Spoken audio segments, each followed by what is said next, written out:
के बाद उन्होंने एक बेहतर संविधान बनाया जो हजारों साल से जो लोग वंचित थे, जो लोग शोषित थे, जो लोग पीड़ित थे, जो भेदभाव से थे, जो तमाम तरह के अधिकार से वंचित थे, संविधान में तमाम तरह के अनुच्छेद का प्रावधान करके और एक समानता का अधिकार दिया कि राजा का बेटा हो, ब्राह्मण का बेटा हो या मेहता का बेटा हो, डोम का बेटा हो, सबको इस देश में एक तरह का अधिकार होगा, एक तरह का कानून होगा, एक समानता का अधिकार दिया। और उसके उत्थान के, उसके तरक्की के लिए तमाम तरह की व्यवस्थाएं संवैधानिक रूप से करने का काम किया जो अद्वितीय रहा। आज स्थिति क्या हुई कि वो बन गया, लेकिन जब संविधान बन रहा था उसी समय आरएसएस का गठन हुआ।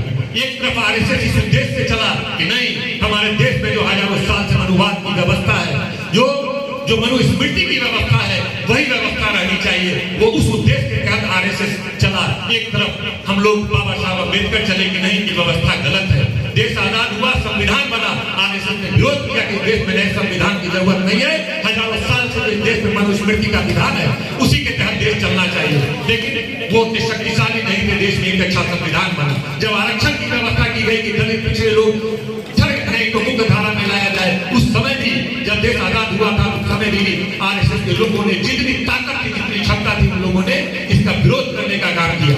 इस चीज का, आरक्षण का विरोध करने का काम किया गया, जो समानता का अधिकार दिया गया, इस पर विरोध करने का काम किया, महिलाओं को जो बड़ा अधिकार देने का काम किया, उस पर विरोध किया। बाबा साहब अम्बेडकर जब संविधान और अनुच्छेद बना रहे थे, ऐसा नहीं कि 5 आदमी बैठ गए और रूम में कोई संविधान लिख दिया, बल्कि कॉन्स्टिट्यूशन जिस तरह पार्लियामेंट होता है, उस तरह पूरे देश से लोग सुन के आते थे वहां, और वहां पर एक अनुच्छेद पर विस्तृत चर्चा होती थी, और बाबा साहब अम्बेडकर उसके तर्क करके एक अनुच्छेद को पास करवाए। बहुत संघर्ष करना पड़ा, आपके हक अधिकार को दिलाने में बाबा साहब को लंबा संघर्ष करना पड़ा, और अन्य सहयोगियों को भी बहुत लंबा संघर्ष करना पड़ा।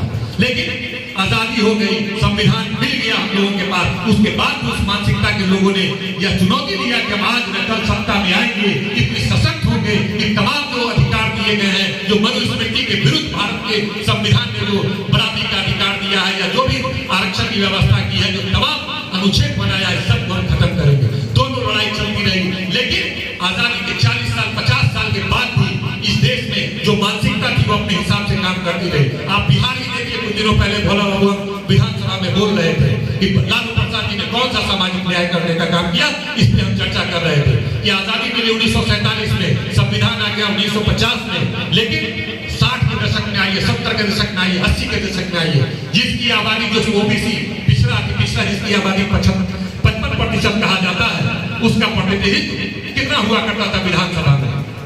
60 के दशक में, 70 के दशक में, 80 के दशक में, जिसकी आबादी 55% हुआ करती थी, उसका प्रतिनिधित्व मात्र 10 से 15%, 12% हुआ करता था। लालू प्रसाद जी जब 90 में आए तो सचमुच संविधान में दिए हुए अधिकार को सर्वजनिक को उतारने का काम किया और सामाजिक न्याय स्थापित करने का काम किया, जिसकी आबादी 55% थी। आज विधानसभा में जाकर देखिए, 90 के बाद से पूरे बिहार का परिदृश्य बदला, और जितनी जितनी आबादी थी वो थोड़ा जागरूक हुआ, अपने हक अधिकार लिया, चाहे पंचायत हो, त्रिस्तरीय पंचायत प्रतिनिधि हो, चाहे विधानसभा हो, लोकसभा हो। आज तमाम राजनीतिक दल को यह सोचना पड़ता है कि नहीं, इसकी आबादी है, ये लोग जागरूक हैं, इनको हिस्सा देना पड़ेगा। लालू प्रसाद जी ने जिस तरह से लोगों में आत्मविश्वास, आत्मसम्मान पैदा किया, जिसके कारण मनुवादियों ने उनको किस तरह से प्रताड़ित करके झूठे मुकदमे में फंसाकर जेल तक भेजने का काम किया।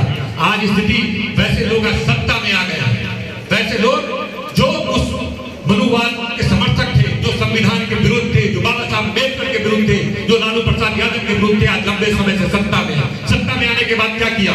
सत्ता में आने के बाद जिस आरक्षण का वो विरोध करते थे, हम डायरेक्ट नहीं बोलते हैं कि आरक्षण खत्म कर देंगे। पूरे देश के जितनी सरकारी आपकी डिपार्टमेंट है, सबको निजी हाथों में दे दिया, निजीकरण कर दिया।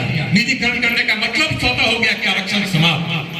आपका एक बार जितना डिपार्टमेंट है, रेल हो, एयरपोर्ट हो या एयरलाइंस हो, चाहे जितना भी बीएसएनएल हो, जितने भी डिपार्टमेंट है, सबको निजीकरण करके अप्रत्यक्ष रूप से देश में आरक्षण खत्म कर दिया, क्योंकि वहां पर आरक्षण की व्यवस्था नहीं होगी। अभी एक शिक्षा नीति लाया है, भारत में एक नया शिक्षा नीति पिछले 10-15 दिनों से तनवीर साहब बताएंगे कब से लागू कर दिया गया है इस देश में। लंबे समय से वो चल रहा था। उस नए शिक्षा नीति में ऐसी व्यवस्था की गई है कि पढ़ाई इतना महंगा कर दिया गया है, इतना निजी हाथों में दे दिया गया है कि आज दलित, शोषित, वंचित समाज के लोग, ओबीसी समाज के लोग को सोचना पड़ेगा उच्च शिक्षा प्राप्त करने के लिए, क्योंकि 50 लाख 1 करोड़ रुपए उच्च शिक्षा प्राप्त करने में खर्च होंगे। और अप्रत्यक्ष रूप से जो उनका पहले से हजारों साल से मनुवाद में था कि उनको शिक्षा से दूर रखा जाए, उसने शिक्षा नीति ला करके उसको दूर करने का काम किया। लगातार ऐसी प्रयास है और कोशिश है कि संविधान में दिए हुए अधिकार को किस तरह छिन्न भिन्न किया जाए, इनसे तमाम अधिकार छीन लिए जाए। इस पर विस्तृत चर्चा हमारे साथी करेंगे, इसीलिए अभी चुनौती का वक्त है। एक तरफ वो लोग हैं जो मनुवाद का समर्थन करते हैं, एक तरफ हम लोग हैं लालू प्रसाद यादव जी जो अम्बेडकर जी के सिद्धांतों पर हम लोग चलने का काम करते हैं। आज पूरे देश पर उन लोगों ने कब्जा कर लिया है, लोगों को बरगला करके अलग अलग मुद्दे उछाल करके। लोग समझ नहीं पा रहे हैं कि हमारे पूर्वज हजारों साल से इन्हीं लोगों से लड़ते थे, आज वही छल करके हमारे ही लोगों का समर्थन लेकर के सरकार तक बना ले रहे हैं। हमारे लोग इन बातों को नहीं समझ पा रहे हैं, तो इन्हीं बातों को चर्चा करेंगे। और बाबा साहब अम्बेडकर ने कहा था कि संघर्ष करो, शिक्षित हो, संगठित हो, संघर्ष करो। अंतगतवा यही है कि संघर्ष करना है। संघर्ष करने का मतलब यह है कि पहले संगठित होना होगा। संगठित किनको करना है? संगठित जिसके लिए बाबा साहब अम्बेडकर ने लड़ाई लड़ा, शोषित, वंचित, चाहे दलित हो, आदिवासी हो, अति पिछड़ा हो, पिछड़ा समाज हो, तमाम लोग संगठित होइए। और बाबा साहब अम्बेडकर ने जिस तरह से हम लोग को बताया है करने के लिए, वैसी ताकतों का मुकाबला करने के लिए, उसके लिए एक रोड मैप बनना चाहिए। इसलिए हम विश्वास दिलाते हैं भोला बाबू तनवीर हसन साहब आए हुए अतिथि रणविजय साहू और हमारी अज्जा जी को कि आप हम लोगों को बताइए, क्योंकि हम भी नहीं जान रहे हैं, मुझे भी प्रदेश में इस विषय पर हम शामिल नहीं हुए, किस तरह से, क्योंकि समस्तीपुर अनुमंडल के तमाम लोग हैं, समस्तीपुर जिला है और हमेशा से समाजवादी विचारधारा यहाँ पे मजबूत रहा है। यहाँ पर जननायक कर्पूरी ठाकुर का भी सरजमीन रहा है।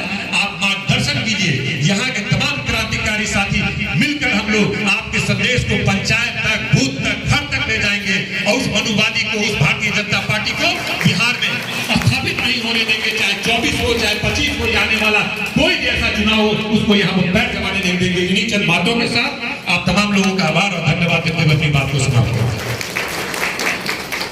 बहुत बहुत धन्यवाद माननीय विधायक जी को कि अपनी जोशीला भाषण और समाजवाद, अम्बेडकरवादी